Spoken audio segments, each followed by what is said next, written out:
sleep till.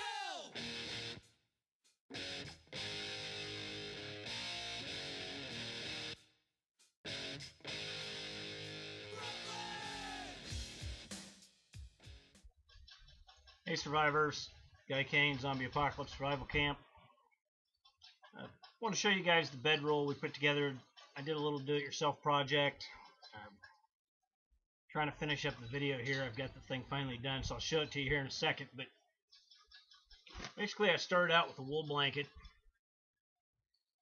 This one was advertised as 100% wool. I'm not convinced, but it's at least 80%, so it was a decent price, 15 bucks. I can live with that. Basically what we did when we started the project is I divided it in half long ways. Want to make sure it's going to be wide enough and long enough to cover your body. This one turned out around almost 30 inches wide, so that'll be good for us. Another thing I had was a piece of this waterproof nylon material. It's really heavy. It's like almost like a Cordura. Way thicker than what we'd consider like ripstop nylon and that sort of thing. But it's waterproof. I got it off eBay. I got a sheet that was 60 inches by 72. That's like 5 by 6 feet. I think I paid about $12 shipped. So I felt like that was a pretty good deal. You could use just about any kind of nylon. I said I'd recommend something waterproof. I like this because it was thicker. I'm going to use it for the bottom of my bedroll, so if I lay it on ground that's moist, it shouldn't draw any moisture through it. Another thing we use is just an old bed sheet. If you got one laying around, great. If you had to buy one, I'd probably start with like a queen size. It runs about 15 bucks. And then of course your Mylar blanket. Doing any kind of survival at all, you probably already own a half dozen of these damn things. This is a little bit better quality. It's not great. It is double thickness. It's an SOL. I got a deal on these, so I had a few of them laying around, so that worked great. Retail probably 5 bucks. I don't know, maybe a little more, a little less. But you could use just a standard $2 one from Walmart if you want. The other thing I used was one of these Mylar sleeping bags.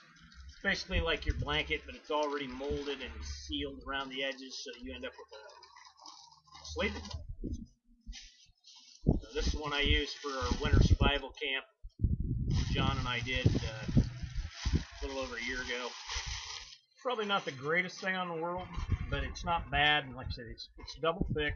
You've got this one coating on the outside. It's green. Of course, your standard shiny Mylar on the inside. I happen to have a couple of these. I got a chance to buy them, so I bought several. I think we've got one in just about everybody's bug out bag as a family.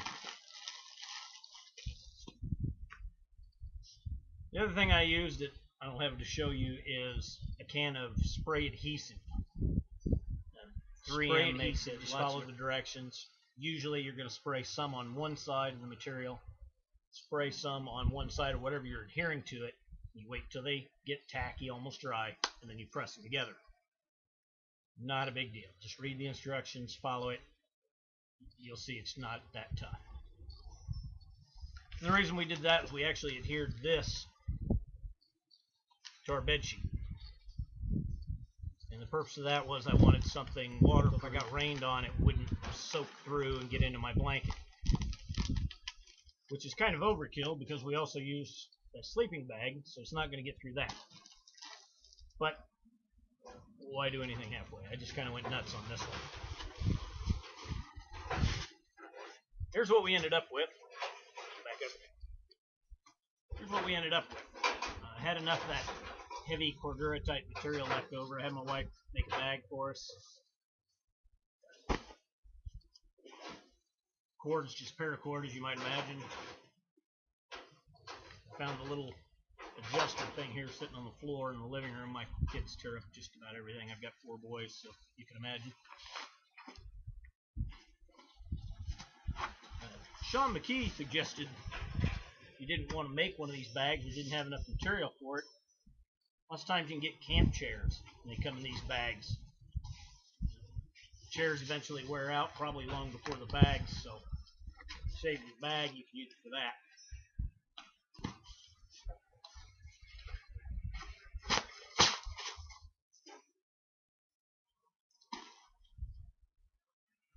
Inside the bag, I tied it up just a couple of ways before you put it. I think one of those is an old bootlace, and the other one's paracord.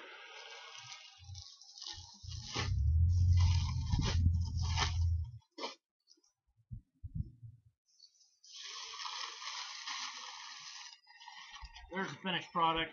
You can see my nice fancy bed sheet. This one actually had some holes in it.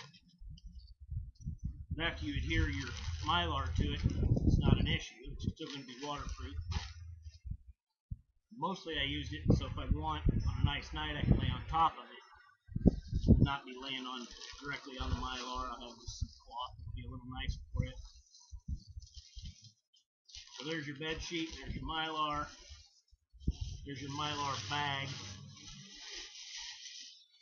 Inside your wool blanket. Again, we folded it in half width-wise, so it'd be nice and long. Notice in the video I sewed it only part way up. We left about 1.5 feet here. Same thing on the outer cover. We left almost 2 feet. The logic being you want to be able to get in and out of the thing fairly easy. You don't want to be trapped in it. You want to be able to rest in it and get in and out as needed. And then here's the back cordura. Now this would eliminate the need for carrying a ground cloth in that it's thick enough. So that might be something you could actually take out of your bag. There it is. The whole thing weighs roughly 5 pounds. It's easy to carry. I can throw it over my shoulder. My wife did do all the final sewing on it. I had to sew it around the edges to connect the back cordura and then the top bed sheet mylar composite we made. She sewed this great case for it. All in all, for your $15 for the blanket, the mylar tube, sleeping bag type, runs anywhere from $10 to whatever you want to spend. But sometimes you can get them as cheap as $8. I think I paid $10 for that one. And again, here we're looking at about $5. So I don't know. I've got maybe, by the time we figure out the cordura that we used on the back, I think I might have $40, $45 invested in this whole deal. That was a little more than I wanted.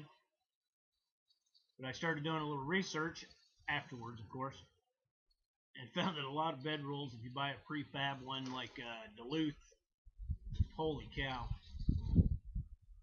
Cheap bedrolls are generally a $100 bill. If you go with Duluth, there's some other mass-produced one. I think there's an Oregon bedroll company.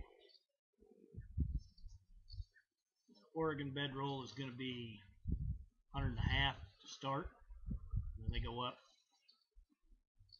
The only thing that's not in here that we might have included after talking with Jake over at All That Humane's, there's no sleeping pad as far as putting like a little neoprene pad or even one of those cheap ones from Walmart or what they call them in the military, magic carpets.